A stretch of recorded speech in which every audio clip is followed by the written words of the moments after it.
All right, so I'm sure there's a lot of people that are coming to your channel for the first time and watching this video. Tell them a little bit about yourself, your upbringing, whether you came from money or didn't come from money. Give them the rundown, man, because I know somebody's seeing this car probably your age, like when you were 20 something, 18, they're probably seeing this and they're like, damn, it's like unattainable, you know? So give them a little rundown about yourself. For sure. So a little bit about me. Definitely didn't come from money. Came from the inner city of Columbus, Ohio. Born and raised. My dad was a politician. People used to think he got paid well, but he got paid probably $800 a month as a politician. My mom was a teacher. She was a substitute for most of the time that I was growing up. Okay. So that means she was working sometimes she wasn't. There was 4 kids in the house. We were basically, according to the government, we were poverty level. Yep. But I had a really good family. In family, I would say we were millionaires because I had a really good mom and dad, raised us right. My grandmother was around, you know, good stuff like that. So they kind of instilled in me the value of education. Yep. So they kind of recommended that after I graduate high school, that maybe I consider going to college, which I did. What trades?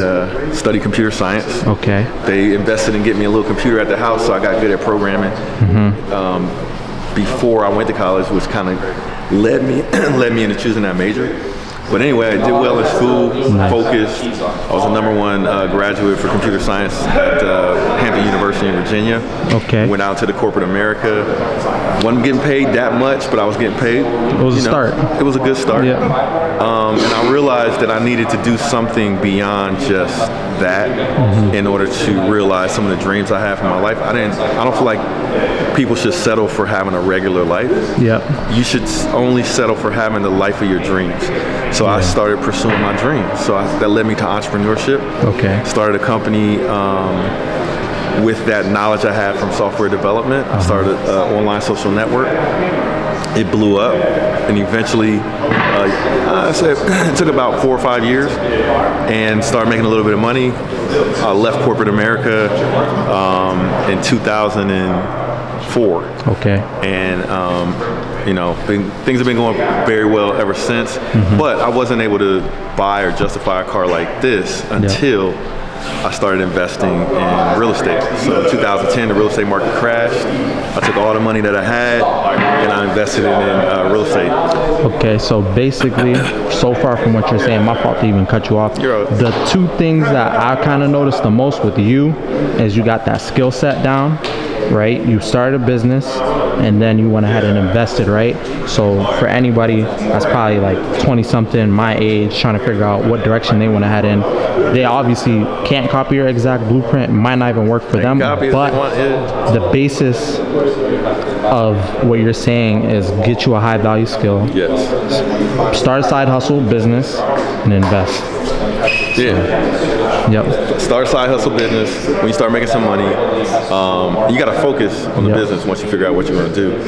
But once you start making some money, start investing it. My preferred investment is real estate, but I do a little bit of stock market just to have a balance. You should always stay diversified with your investments. But real estate has done me well. You know, like I started buying real estate every single year after I started. So I started in 2010, and I've been buying real estate every year, even now. I have probably 4 real estate projects going on right now. What do you think is one of the biggest lessons you had to learn the hard way? What is something that you tell someone younger to avoid doing to make their journey a bit easier? Because I'm sure you ain't have just a straight line. Lessons learned, in terms of things I had to learn the hard way. Don't let other people limit your potential by putting you in a box.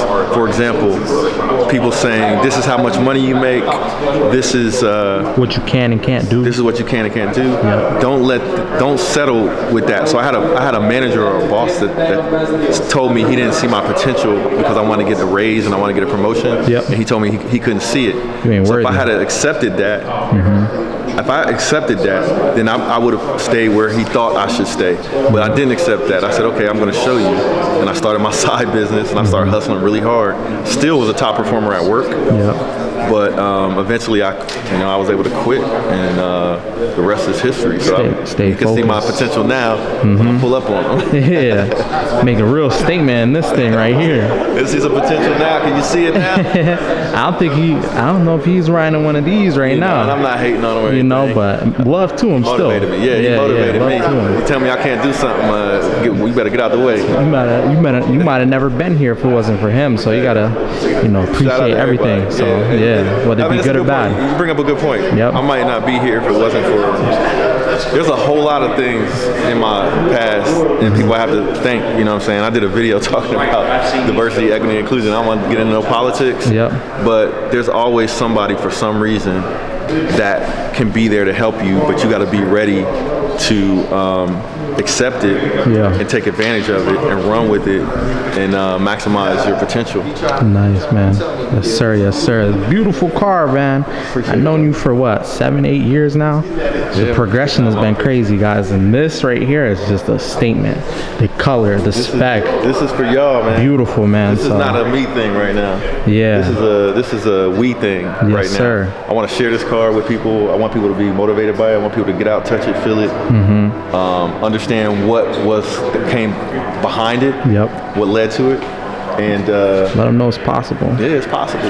Yes, sir. I mean, Will showed me, it's possible. Because before I even knew Will, like, I never seen a car like this in my life, So to actually see it in person and experience it or touch it, it is different, Like, seeing it online is one thing, guys, but in person is different. And when it's someone that is authentic,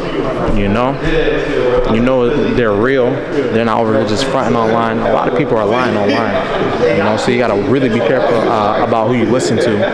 But with Will, I knew Will was doing what he actually does. He preaches, he does what he preaches, and I'm very proud of him for getting a beautiful car like this. Many more to come, Shoot, you might see the Bugatti next.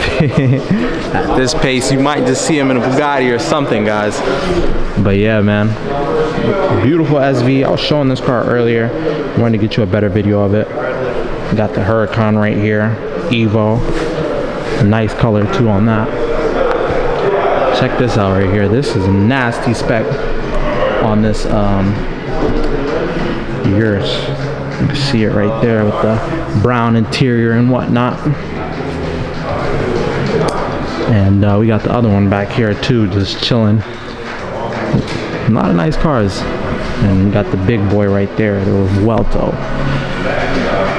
So yeah, probably I'll pick back up for Will once I see like the car getting pulled out. I really want to see that color in the sun. Or if there's anything else that's pretty interesting, I'll also make sure I get that on video for you guys. Probably get a first start too. Look like he's about to go ahead and start it up from what it's looking like. Can't even tell.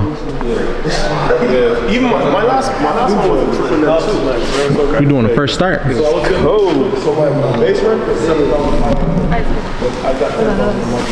Look good on you, Will. Am I alright in here? Yeah, yes sir. Yeah, yes, I'm not sir. fired up yet.